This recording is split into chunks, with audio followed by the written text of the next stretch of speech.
Ukraine में जंग की दहशत के बीच कई इलाकों में लोगों ने ईस्टर का त्योहार मनाया है। अगले 5 दिन यूक्रेन में पूरे रीति रिवाज और परंपराओं के साथ ये त्योहार मनाया जाएगा। ईस्टर बेफिक्र होकर खुशियां मनाने का पर्व है और यूक्रेन के हालात इन दिनों चूंकि बेहद खराब हैं। ऐसे में यूक्रेन के लोग जंग के थमने और नए सिरे से जिंदगी शुरू करने का इंतजार कर रहे हैं। रूस यूक्रेन जंग के बीच राष्ट्रपति जेलेंस्की के साइन वाली एक बॉल की नीलामी होगी। इस नीलामी से जो पैसे इकट्ठे होंगे उनसे यूक्रेन में फंसे लोगों की मदद की जाएगी। मेजर लीग बेसबॉल की इस बॉल पर राष्ट्रपति जेलेंस्की ने 2019 में न्यूयॉर्क की यात्रा के दौरान साइन किया था। आरआर ऑक्शन कंपनी इस बॉल की नीलामी ऑनलाइन करने वाली है। जानकारी के अनुसार बॉल कम से कम $15,000 में यानी 11,47,000 की कीमत से भी ज्यादा में बिकेगी। यूक्रेन के लोकपाल ने रूस और यूक्रेन जंग के बीच दावा किया है कि रूसी हमले में अब तक 213 बच्चों की जान गई है, जबकि 389 बच्चे घायल हैं। कई जगहों पर रेस्क्यू ऑपरेशन अभी भी जारी है, लिहाजा मरने वालों की संख्या और भी अधिक हो सकती है। राजनीतिक अस्थिरता से जूझ रहे सूडान में आर्थिक संकट गहरा रहा है। 2021 में हुए तख्ता पलट के बाद कामकाजी सरकार के बिना आर्थिक, मानवीय और सुरक्षा की स्थिति लगातार बिगड़ रही है।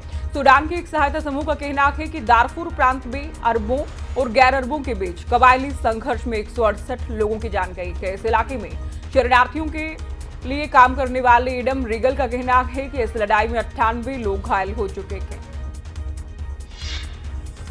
अफगानिस्तान के रक्षा मंत्री ने इशारों में पाकिस्तान को चिताया है। रक्षा मंत्री ने कहा कि वो अपने पड़ोसी देशों का हमला बर्दाश्त नहीं करेंगे। दरअसल कुछ दिन पहले तालिबान ने पाकिस्तान पर अफगानिस्तान में बमबारी करने का आरोप लगाकर विरोध दर्ज करवाया था। पाकिस्तान के पूर्व प्रधानमंत्री इमरान खान ने आरोप लगाया है कि उन्हें पद पर रहते हुए जैसी धमकियां मिली थी, वैसी धमकियां किसी छोटे से छोटे देश के प्रधानमंत्री को नहीं दी जाती। इसके साथ ही इमरान खान ने पाकिस्तान के प्रधानमंत्री शहबाज शरीफ को चोर बताया है और कहा है कि मैं चाहता हूं कि वो मुझसे माफी मांगे। इमरान का ये बयान नेशनल सिक्योरिटी कमेटी की उस रिपोर्ट के बाद आया है जिसमें साफ किया गया कि इमरान खान सरकार गिराने में किसी विदेशी ताकत का हाथ नहीं है। वहीं अमेरिकी राष्ट्रपति जो बाइडेन ने प्रथम विश्व युद्ध के दौरान आर्मीनिया में हुई 10 लाख से ज्यादा हत्याओं को एक बार फिर से जनसंहार कहा है। तो 10 लाख से अधिक हत्याओं को जनसंहार कहा गया है। साथ ही इन हत्याओं के लिए ओटोमन साम्राज्य को जिम्मेदार ठहराया जाता है। ओटोमन साम्राज्य के पतन के आखिरी दिनों में इन हत्याओं को बाइडेन 1 साल पहले भी जनसंहार इससे पहले बता चुके हैं। इमैनुअल मैक्रो एक बार फिर से फ्रांस के राष्ट्रपति बन गए हैं। इमैनुअल मैक्रो ने मरीन ले पेन को हराया है।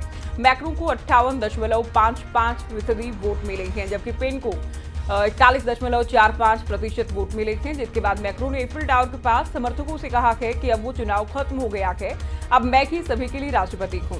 चुनाव हारने के बावजूद ली पेन ने अपने संबोधन में कहा है कि उन्हें मिला वोट शेयर की सबसे बड़ी जीत है।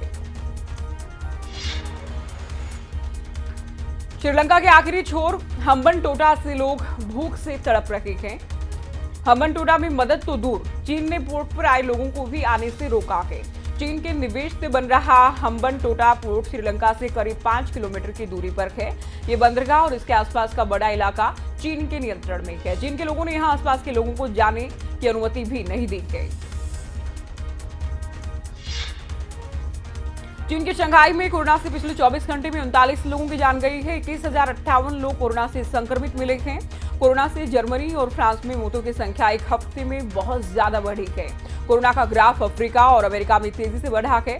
शंघाई हेल्थ कमीशन के मुताबिक मृतकों की औसत उम्र 79 साल है। किसी न किसी बीमारी से पहले से भी पीड़ित थे।